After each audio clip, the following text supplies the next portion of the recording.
Here is Representative Glenn Grothman talking about Democrats. I hate this guy, by the way. Okay. One of my least favorite congressmen. I like his name. It's kind of like comic booky, like he's about to turn into like a giant lizard that Spider-Man has to fight. Well, you think that because it sounds like Gotham, I think, maybe. But I could see that too. No, it's like the first and last name combination, Glenn Grothman. Yeah, right? That's his name. I feel like alliteration is common among comic book villains too. But he's here on the House floor talking about Democrats wanting to seize your damn gas stoves. And I don't know. I'll just let him have the floor. I'd like to thank Congresswoman Debbie Lesko for her fight and for our fight regarding gas stoves. What the Biden administration is trying to do with gas stoves is something that has become sadly more and more common from President Biden's party.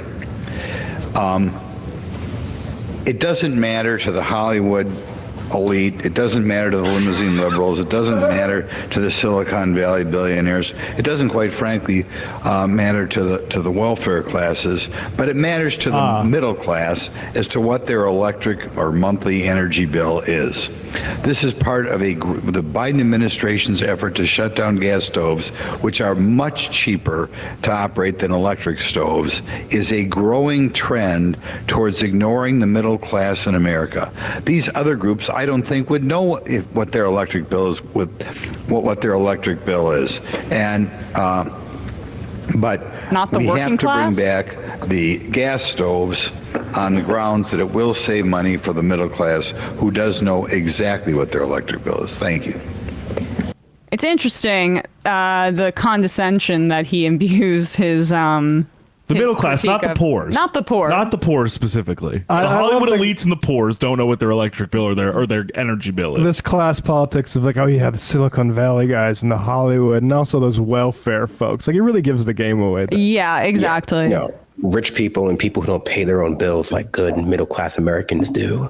Yeah, and then what the insinuation is that the poors are just, getting subsidies or not paying their bills or something like that. They're on welfare. The welfare system famously pays your electric or. They're already used to using their little electric hot pots anyway because they don't have a kitchen. So there you go.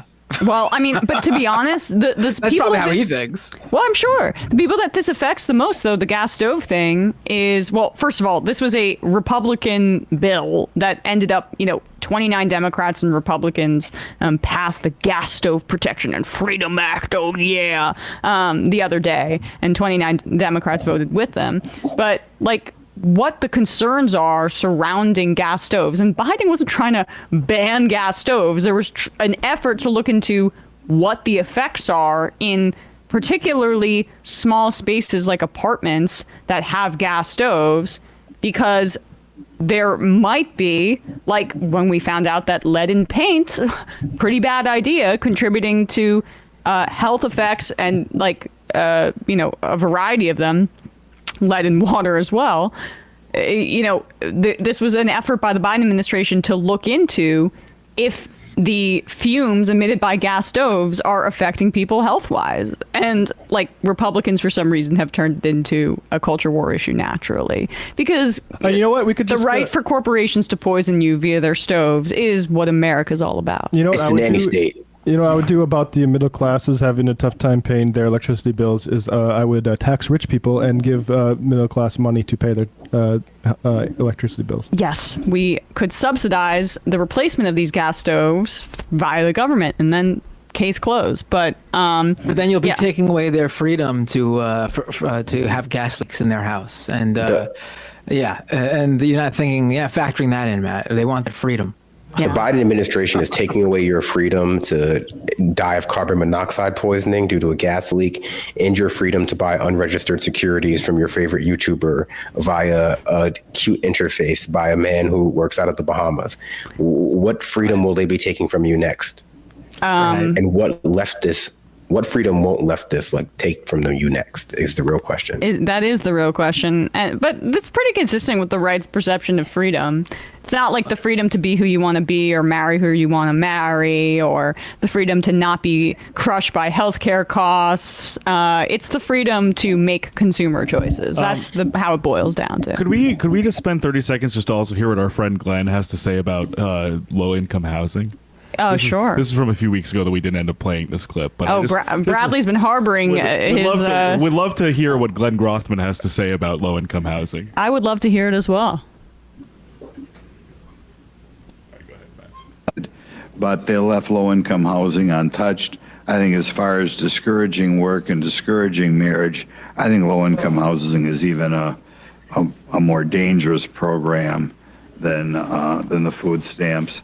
So I'm including low-income housing in the mix of having work requirements. The amendment as drafted just includes Section 8 housing, which is an error on my part because there are other low-income housing as well. But that's what we have before us. I would appreciate it if you'd let that to the floor, because I don't think our team fought on the low-income housing front at all. Go fuck yourself. That was an Did he say that was an it's amendment for the debt ceiling negotiation to implement work requirements, not only other social programs like food stamps, but also low-income housing, because he thinks it's actually more impactful for people to the erosion of the American family and the erosion of picking yourself up by your bootstraps by not having to show more wealth to obtain low-income housing. Capitalism requires workers be under the threat of homelessness, and it doesn't. And that's disgusting. We don't have free speech in this country for me to express what I actually feel about that opinion. I can't believe you forgot to only Glenn. Come on, man. There are other ways to exploit low-income housing. You only put Section 8. What are you doing, bro? He's got to fire his staffers. I mean, he looks tired in that video. He was up all night, scratching his head to find new ways to hurt the poor. And he, yeah. Which other programs could I slap work requirements on? Put ChatGPT's for that our low-income housing in this country is anything except threadbare. Like a few years ago, AOC, and I wish she would reintroduce this. I mean, it's a Republican House at this point, but we need to repeal the Fair Cloth Amendment. We have not built federally subsidized public housing since the 90s, because in 1998 we passed the Fair Cloth Amendment, which prevented that from happening because of the same kind of sick mentality described there by Representative Glenn Grothman, superhero villain. But I mean, truly just capitalist water boy. The situation everyone is in right now, where rent is too high, is desirable to these freaks because it's the real estate class that owns every government in every local region. Harlan Crow. Right, exactly. They make big bank out of selling more because there's not enough supply, so they can sell shitty housing for marked up prices. And on the back end, if people can't afford that, then it just means they need to go find a capitalist to serve harder. Mm-hmm. Yeah. And certain members of the Democratic Party also like that level of desperation too. Oh, lots of them. Yeah. I mean, that's the thing with Biden and this student loan stuff. We need, if that is allowed to go through, what we have decided is that the financial institutions, which are users who we've allowed to have control over the funds necessary for working people to get an education in this country, that the people who have student loan debt should be giving that money not to local contractors for housing improvements or restaurants they should be giving that $400 to $1,200, whatever it is, back to the users who were put in charge of funds that get people educated. Mm-hmm. All right, guys. Well, with that, we're going to read some IMs and get out of here. Hanging up the phone. Sorry, everybody. Again, all calls tomorrow throughout the show.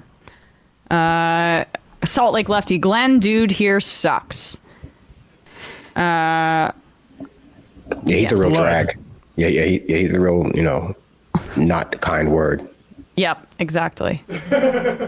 Tortugita says, more muscular conservative voice from Emma. I could totally see this working for a Ken and Ken show reboot. I don't even know what you're referring to.